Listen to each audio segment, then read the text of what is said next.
Moments before Dr. Martin Luther King Jr. delivered his iconic "I Have a Dream" speech, a German-born rabbi stood at the Lincoln Memorial speaking words of liberty and justice. Rabbi Joachim Prinz's journey to that moment was a long march, a fiery voice of resistance against the Nazis in Germany, and then an outspoken leader of post-war American Jewry. Rabbi Prinz's life was defined by his willingness to stand up and be heard. But what made a German rabbi take on a leading role in the fight for civil rights in America?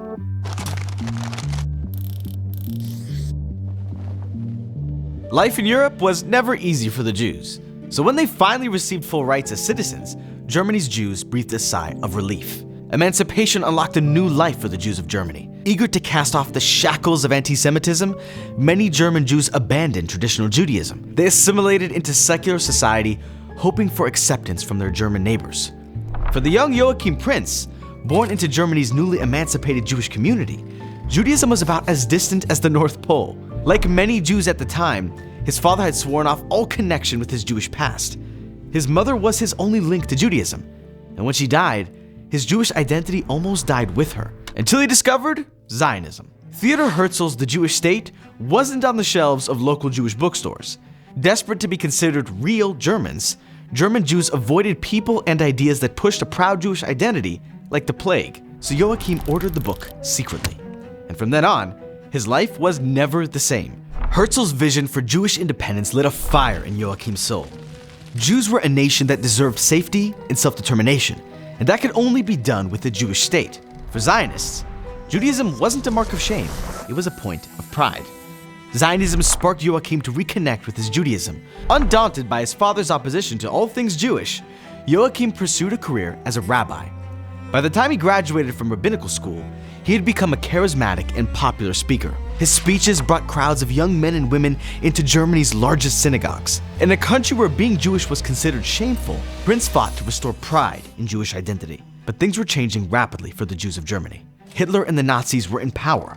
They enacted suffocating laws stripping Jews of their hard-won rights, and they treated Jews as scapegoats for all of Germany's problems. Joachim Prinz saw the writing on the wall. Worried for the future of his community, he got on the road, traveling around Germany and Europe to warn Jews about Nazi anti-Semitism. But speaking up against the Nazis was dangerous, to say the least. Nazi eyes and ears were everywhere, quick to find traitors and punish them viciously. Joachim wasn't safe for long. He was hunted by the notorious Nazi secret police. He endured several arrests until the German authorities permanently expelled him from Germany. Ironically, this was probably the best thing that ever happened to him.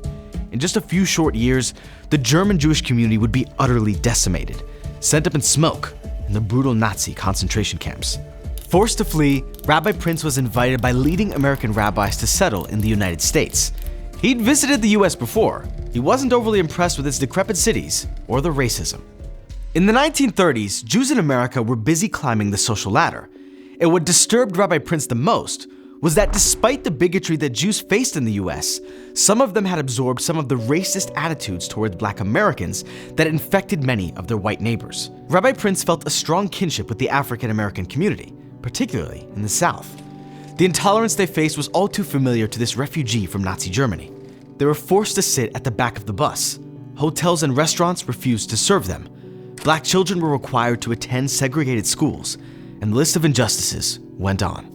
The nerdy Jewish boy from Germany, who had grown into a passionate fighter for his own people, now became one of the strongest allies in the battle for racial equality in America. He reached out across the racial divides to connect with Black religious and civil leaders. And when Reverend Dr. Martin Luther King Jr. became the foremost leader in the nonviolent civil rights movement, Rabbi Prinz was captivated by his message.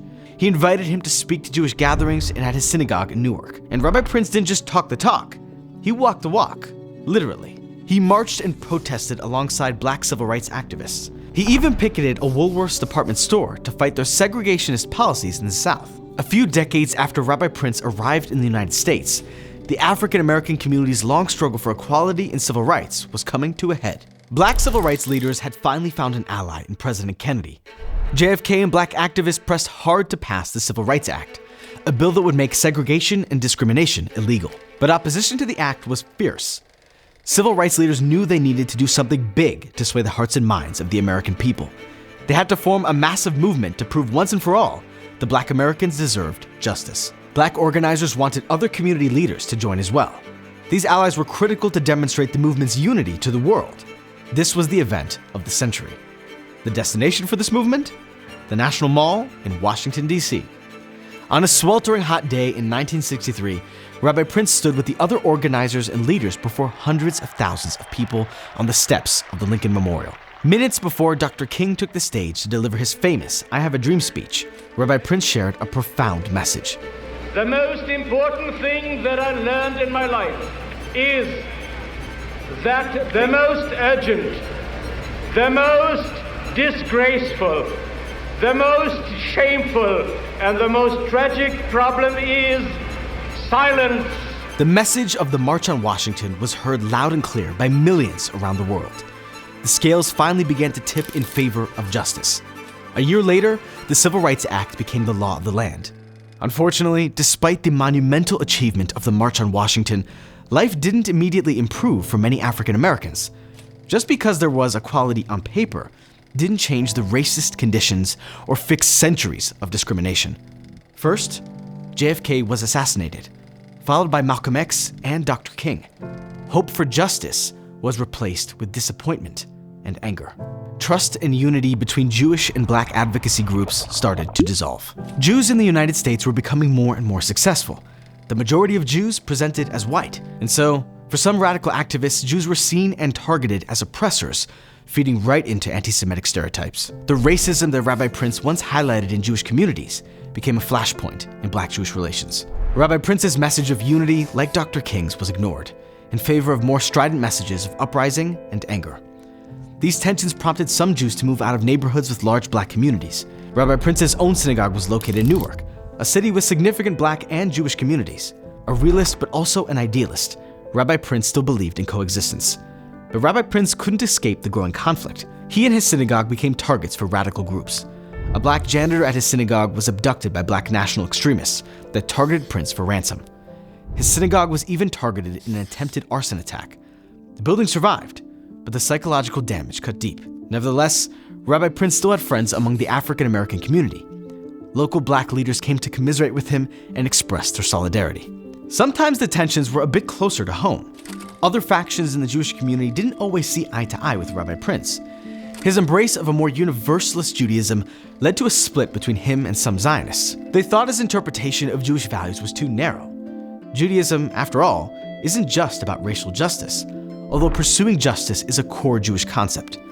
But Rabbi Prinz kept marching to the drum of freedom. After many years in Newark, he was finally forced to move with his congregation to a suburb, but he never gave up on his vision of equality. He requested that his new synagogue have no stained glass windows. He wanted people to see the world clearly, not through any distortions. When he died in 1988, he died as a rabbi beloved by his community. But his civil rights legacy endures. These are uncertain times. Once, Black and Jewish activists marched shoulder to shoulder. Now, it often feels that our causes are at odds. Instead of finding where we align, we're more focused on where we clash. But in our fractured society, Jews can still heed Rabbi Prinz's call. We are all each other's neighbors. And the greatest issue we face is not hate, but the majority who remain silent in the face of it.